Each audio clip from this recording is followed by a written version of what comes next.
ವಿರೋಧಿ ರಾಜ್ಯ ಸರ್ಕಾರಕ್ಕೆ, ಗೋ ವಿರೋಧಿ ಕಾಂಗ್ರೆಸ್ ಸರ್ಕಾರಕ್ಕೆ.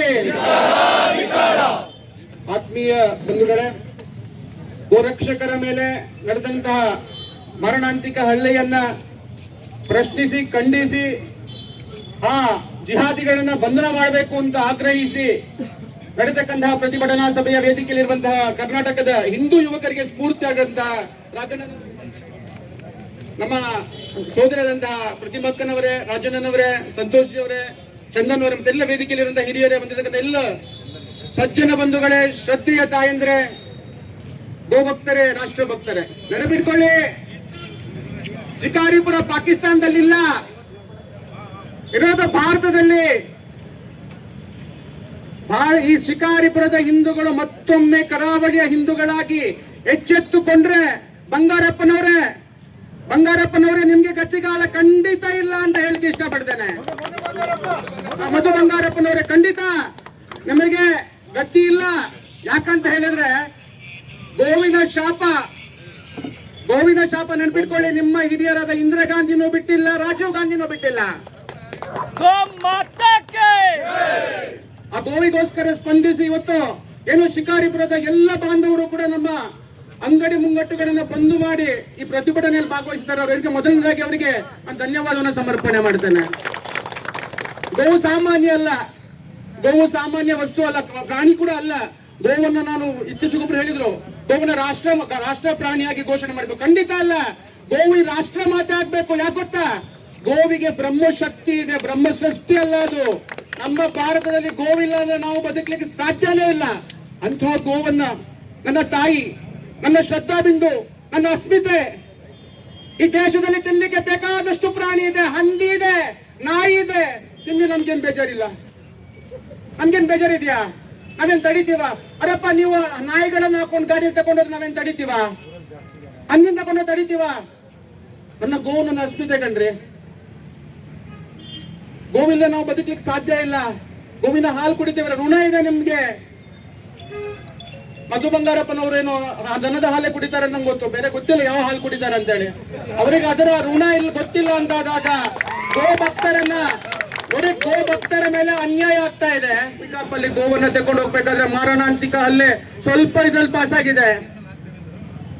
ಆ ಗೋವನ್ನು ರಕ್ಷಣೆ ಮಾಡ್ಲಿಕ್ಕೆ ನಿಮ್ಗೆ ಹಾಲು ಕೊಟ್ಟ ಮಧು ಬಂಗಾರಪ್ಪನವರೇ, ನಿಮಗೆ ಹಾಲು ಕೊಟ್ಟಂತಹ ಹಸುವನ್ನ ರಕ್ಷಣೆ ಮಾಡ್ಲಿಕ್ಕೆ ನಮ್ಮ ಕಾರ್ಯಕರ್ತರು ಹೋಗಿದಾರಲ್ಲಿ.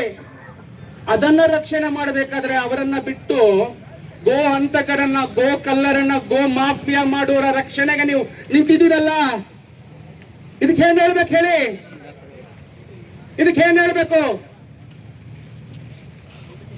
ಏನಾದ್ರೂ ಒಂದು ಕಾಡಿಗೆ ಸಿಂಹ ಬಂದಾಗ ನರಿಗಳು ಊಳಿಡುವುದು ಖಂಡಿತ ಗೊತ್ತೇ ಇದೆ. ಶರಣ್ ಪಂಪಲ್ ಬರ್ತಾರಂತ ಗೊತ್ತು. ಶರಣ್ ಪಂಪಲ್ ಬರುವ ಎರಡು ದಿನ ಮುಂಚೆನೆ ಗೊತ್ತಿದೆ. ಈ ನರಿಗಳಿಗೆ ತಡ್ಕೊಳ್ಳಿಕ್ಕಾಗಿಲ್ಲ. ಶರಣ್ ಪಂಪಲ್ ಬಂದಾಗ ಈ ನರಿಗಳಿಗೆ ಖಂಡಿತ ತಡ್ಕೊಳ್ಳಿಕ್ಕಾಗ್ಲಿಲ್ಲ. ಅವರನ್ನ ಬರದ ರೀತಿಯಲ್ಲಿ ಮಾಡುವಂತ ಕೆಲಸವನ್ನ ಮಾಡಿದ್ರೆ. ಇದು ಭಾರತ ದೇಶ, ಪಾಕಿಸ್ತಾನ ಅಲ್ಲ. ಇಲ್ಲಿಗೆ ಶರಣ್ ಪಂಪಲ್ ಮತ್ತೆ ಬಂದೇ ಬರ್ತಾರೆ, ಗೋರಕ್ಷಕರ ಪರವಾಗಿ ಮಾತಾಡ್ತಾರೆ. ನೆನಪಿಟ್ಕೊಳ್ಳಿ, ಇದು ನಮ್ಮ ಪ್ರತಿಜ್ಞೆ, ನೆನಪಿಟ್ಕೊಳ್ಳಿ. ಸರ್ಕಾರ ಹೆಚ್ಚು ದಿನ ಇರಲ್ಲ ಸ್ವಾಮಿ, ಬದಲಾಗ್ತಾ ಇರುತ್ತೆ. ಅಲ್ಲ ರಗಣ, ಬದಲಾಗ ನಿಮ್ಮ ಕಾಲ ಜಾಸ್ತಿ ಇರಲ್ಲ. ಏನೋ ನೀವು ಪಕ್ಷಕ್ಕೆ, ಏನೋ ಅಧಿಕಾರಿಗಳು, ಪೊಲೀಸ್ ಅಧಿಕಾರಿಗಳು ಪಕ್ಷಕ್ಕೆ ನಿಷ್ಠರಾಗಿ ಜಾಸ್ತಿ ದಿನ ಇರಕ್ಕಾಗಲ್ಲ. ಏನು ಪೊಲೀಸ್ ಇಲಾಖೆಯವರು ಗೋಹಂತಕರನ್ನ ಬಿಟ್ಟು ಏನು ಹಲ್ಲೆ ಮಾಡೋರನ್ನ ಬಿಟ್ಟು ನಮ್ಮೂರ ಮೇಲೆ ಕೇಸ್ ಮಾಡ್ಲಿಕ್ಕೆ ಹೊರಟಿದಿರಲ್ಲ. ನಾಳೆ ದಿನ ಅದೇ ಜಿಹಾದಿಗಳು ನಿಮ್ಮನ್ನ ಕಾಫಿನ ರೀತಿಯಲ್ಲಿ ನೋಡ್ತಾರೆ. ಡಿಜೆ ಹಳ್ಳಿ, ಕೆಜೆ ಹಳ್ಳಿ ಏನು ಪೊಲೀಸ್ ಠಾಣೆಗೆ ಬೆಂಕಿ ಹಚ್ಚಿದ್ರು. ಯಾಕೆ ಗೊತ್ತಾ? ಪೊಲೀಸರು ಕಾಫಿರರು ಅಂತ ನೆನಪಿಟ್ಕೊಳ್ಳಿ. ಜನತೆಗೆ ಧನ್ಯವಾದಗಳನ್ನ ಹೇಳ್ತಾ ಇದ್ದೀನಿ. ನಮ್ಗೆ ಸಹಕರಿಸಿದಿರ. ವಿಶ್ವ ಹಿಂದೂ ಪರಿಷತ್ ಒಂದು ಬಂದು ಕರೆ ಕೊಟ್ಟಾಗ ಪ್ರತಿಭಟನೆ ಮಾಡಬೇಕು ಅಂದಾಗ ಇಲ್ಲಿಯ ಲೋಕಲ್ ಎಲ್ಲರೂ ಕೂಡ ನಮಗೆ ತುಂಬಾವಾಗಿ ಸಹಕರಿಸಿದ್ದಾರೆ. ಹೆಚ್ಚಿನಾಗಿ ಸಂಸದರು ಕೂಡ, ವಿಜಯಣ್ಣ ಕೂಡ, ಎಲ್ಲರೂ ಕೂಡ ಸಹಕಾರ ಕೊಟ್ಟಿದ್ದಾರೆ. ಅವರಿಗೆ ನಾನು ತುಂಬಾ ಧನ್ಯವಾದಗಳನ್ನ ಹೇಳ್ತಾ ಇದ್ದೀನಿ. ಗೋವಿನ ವಿಚಾರ ಬಂದಾಗ ಪ್ರತಿಯೊಬ್ಬ ಹಿಂದೂ ಕೂಡ ನಿಲ್ಲೇಬೇಕಾದ ಪರಿಸ್ಥಿತಿ ಬಂದಿದೆ. ಯಾಕಂದ್ರೆ ಕೊಟ್ಟಿಗೆಯಲ್ಲಿ ಇರ್ತಕ್ಕಂಥ ದನನೂ ಕೂಡ ಬಿಡ್ತಾ ಇಲ್ಲ. ಇವತ್ತು ಕೊಟ್ಟಿಗೆಯಲ್ಲಿ ಇರ್ತಕ್ಕಂಥ ದನನ ಕತ್ಕೊಂಡು ಹೋಗ್ತಾ ಇದ್ದಾರೆ, ಅಷ್ಟು ಮುಂದಾಗಿದ್ದಾರೆ ಅವರು. ನಾಳೆ ನಮ್ಮ ಮನೇಲಿ ಇರ್ತಕ್ಕಂಥ ಹೆಣ್ಮಕ್ಳನ್ನು ಕರ್ಕೊಂಡು ಹೋಗಕ್ಕೆ ಅವ್ರು ಹೆಸಲ್ಲ. ಹಾಗಾಗಿ ಪ್ರತಿಯೊಬ್ರು ಕೂಡ ನಮ್ಗೆ ಸಂಬಂಧಪಟ್ಟಿಲ್ಲ, ಇದು ನಮ್ಮನೆ ವಿಚಾರ ಅಲ್ಲ, ಅಲ್ಲೆಲ್ಲ ಆಯ್ತಂತೆ, ಅಲ್ಲೆಲ್ಲ ಶಿಕಾರಿಪುರದಲ್ಲಿ ಆಯ್ತಂತೆ, ನಾವು ಹೊಸನಗರದಲ್ಲಿ ಆಯ್ತಂತೆ, ನಾವು ಆರಾಮಾಗಿರೋಣ ಅಂತ ನಾವು ಸಾಗರದಲ್ಲಿ ಸುಮ್ಮನೆ ಕುತ್ಕೊಂಡ್ಬಿಟ್ರೆ ಖಂಡಿತವಾಗ್ಲೂ ಸಾಧ್ಯ ಇಲ್ಲ. ಪ್ರತಿಯೊಬ್ಬ ಹಿಂದೂಗಳು ಕೂಡ ಇದಕ್ಕೆ ಪ್ರತಿಭಟಿಸಲೇಬೇಕು. ಯಾರು ಪ್ರತಿಭಟಿಸಲ್ಲ ಅಥವಾ ಯಾರು ಗೋಗಳಿಗೆ ಸಹಾಯ ಮಾಡ್ತಾ ಇದ್ದಾರೆ, ತುಂಬಾ ಸರಿ ಅವ್ರಿಗೆ ಸಹಾಯ ಮಾಡ್ತಾರೆ ಹಿಂದೂಗಳೇ ಆಗಿರ್ತಾರೆ. ಖಂಡಿತವಾಗ್ಲೂ ಅಣ್ಣ ಹೇಳ್ದಂಗೆ ಅವ್ರೆಲ್ರಿಗೂ ಗೋವಿನ ಶಾಪ ಖಂಡಿತ ತಟ್ಟತ್ತೆ. ಈ ಸರ್ಕಾರಕ್ಕೂ ನಾನು ಕೇಳ್ತಾ ಇದ್ದೀನಿ, ಮಾತಿದ್ರೆ ಸಂವಿಧಾನದ ಬಗ್ಗೆ ನೀವು ಮಾತಾಡ್ತೀರಾ? ಎಲ್ಲಿದ್ದಾರೆ ಈ ಸಂವಿಧಾನ? ಒಬ್ಬ